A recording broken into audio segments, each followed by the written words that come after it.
Hi friends, പുതിയൊരു വീഡിയോയിലേക്ക് എല്ലാവർക്കും സ്വാഗതം. നമ്മുടെ എല്ലുകളുടെയും പേശികളുടെയും ആരോഗ്യത്തിന് എന്തെല്ലാം ആവശ്യമാണെന്ന് ഈ വീഡിയോയിലൂടെ നമുക്ക് നോക്കാം. എല്ലുകളുടെയും പേശികളുടെയും ആരോഗ്യത്തിന് വൈറ്റമിനുകളും ധാതുക്കളും ആവശ്യമാണ്. അതുകൊണ്ട് തന്നെ നമ്മൾ കഴിക്കുന്ന ഭക്ഷണത്തിലും പ്രത്യേകമായും ശ്രദ്ധിക്കേണ്ടതുണ്ട്. നമ്മുടെ ശരീരത്തിന് ഏറ്റവും ആവശ്യമായ ഒരു ധാതുവാണ് കാൽസ്യം.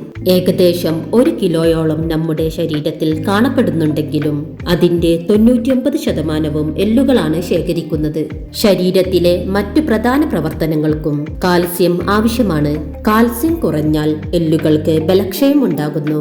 പയർ, പരിപ്പ് വർഗ്ഗങ്ങളിലും ഇലക്കറികളിലും അണ്ടിപ്പരിപ്പിലും ചെറിയ മുള്ളോട് കൂടിയ മത്സ്യം, മത്തി, നെയ്മത്തി, നെത്തോലി എന്നിവയിലും കാൽസ്യം അടങ്ങിയിരിക്കുന്നു.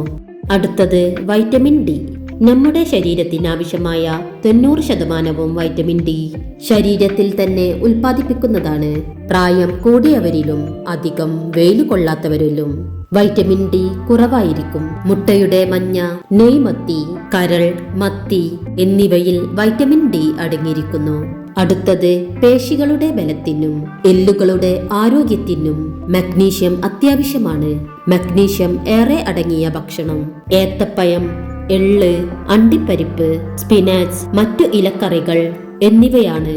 അടുത്തത് ഒമേഗ 3 ഫാറ്റി അമ്ലങ്ങൾ. കാൽസ്യത്തിന്റെ അളവ് വർദ്ധിപ്പിക്കുന്നതിനും എല്ലിന്റെ ബലം വർദ്ധിപ്പിക്കുന്നതിനും ഒമേഗ 3 സഹായിക്കുന്നതായി പല പഠനങ്ങളിലും കണ്ടെത്തിയിട്ടുണ്ട്.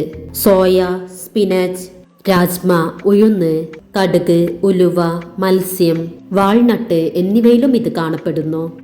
പേശി മുറുക്കം തടയാൻ കാൽസ്യവും ഫോസ്ഫേറ്റും ചേർന്ന കാൽസ്യം ഫോസ്ഫേറ്റ് എല്ലുകളുടെ ബലത്തിന് അത്യാവശ്യമാണ്. കാൽസ്യം അടങ്ങിയ എല്ലാ ഭക്ഷണത്തിലും ഫോസ്ഫറസും അടങ്ങിയിട്ടുണ്ട്. വൈറ്റമിൻ ഡി എല്ലുകളിലെ കൊളാജൻ എന്ന പ്രോട്ടീൻ ഉൽപ്പാദിപ്പിക്കുന്നതിന് സഹായിക്കുന്നു. പച്ചക്കറികളിലും പഴങ്ങളിലും കാണപ്പെടുന്ന പൊട്ടാസ്യം പേശികളുടെ ബലക്കുറവിനെ തടയുന്നതോടൊപ്പം സോഡിയത്തിന്റെ സന്തുലിതാവസ്ഥ നിലനിർത്താനും സഹായിക്കുന്നു. സിങ്ക് ധാരാളമായി കാണപ്പെടുന്ന ഭക്ഷണങ്ങളാണ് കടൽ മത്സ്യങ്ങൾ, പാൽ ഉൽപ്പന്നങ്ങൾ, മുട്ട എന്നിവ. ഇവ എല്ലുകളുടെ പ്രവർത്തനം മെച്ചപ്പെടുത്താൻ സഹായിക്കുന്നു. ബലക്ഷയം ഉണ്ടാകുന്നവയിൽ പ്രധാനപ്പെട്ട ഒന്നാണ് ഉപ്പ്. ഉപ്പ് ഒരു ദിവസം 1 ടീസ്പൂൺ കൂടുതൽ ഉപയോഗിക്കാതിരിക്കാൻ ശ്രദ്ധിക്കുക. ഈ വീഡിയോ നിങ്ങൾക്ക് ഇഷ്ടമായെങ്കിൽ ലൈക്ക് ചെയ്യുക.